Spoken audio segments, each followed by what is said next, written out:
marché de l'e-sport est en pleine effervescence. Les audiences des grandes compétitions, comme les mondiaux de League of Legends, ont atteint de nouveaux records en 2019. Plus de 7 millions de Français auraient ainsi déjà regardé une telle compétition, soit 15% de la population. Fort de ce succès et à la faveur d'un public homogène composé de jeunes consommateurs, le marché est devenu stratégique pour certains annonceurs. Ces derniers investissent le domaine à coût d'opérations de sponsoring, d'affichage ou de publicité in-stream sur les plateformes de diffusion ou lors des grands événements. Les acteurs de l'informatique comme Intel et Asus se sont naturellement engouffrés dans le sponsoring. Mais des annonceurs non endémiques ont aussi pénétré ce marché, comme Alain Afflelou, qui sponsorise Vitality, la première équipe d'e-sport en France.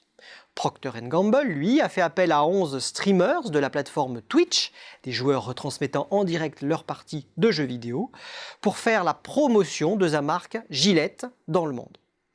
En réalité, c'est une véritable filière de l'e-sport qui prend forme à l'échelle mondiale et hexagonale. Outre les annonceurs et les organisateurs d'événements, on compte les clubs d'e-sport qui rivalisent pour attirer des annonceurs et accroître les cash prizes, les primes offertes aux vainqueurs.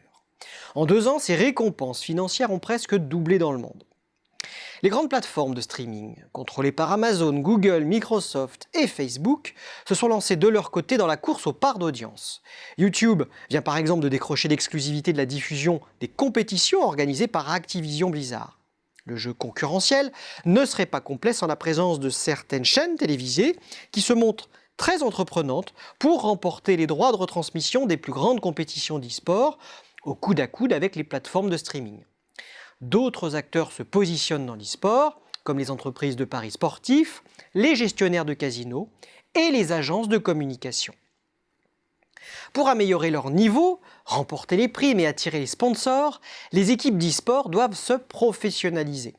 À ce jour, les clubs redoublent d'efforts pour engager les meilleurs talents, en recrutant des entraîneurs de renom, en instaurant des politiques salariales attractives lors des phases de mercato et en s'installant dans des équipements d'exception.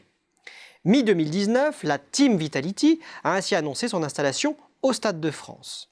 Relais commerciaux pour les annonceurs, les streamers sont également au cœur de la stratégie de captation et de monétisation d'audience des plateformes de streaming, dont le modèle d'affaires repose en partie sur les abonnements facturés aux internautes.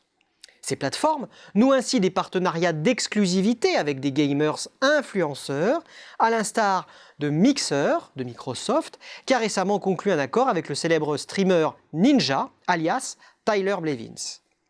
Mise en place de tournois de grande envergure, remise de trophées de prix, professionnalisation des clubs, starification des joueurs nouveaux sponsors, l'écosystème français du sport électronique entre dans une phase de structuration et s'inspire de plus en plus des codes des sports traditionnels.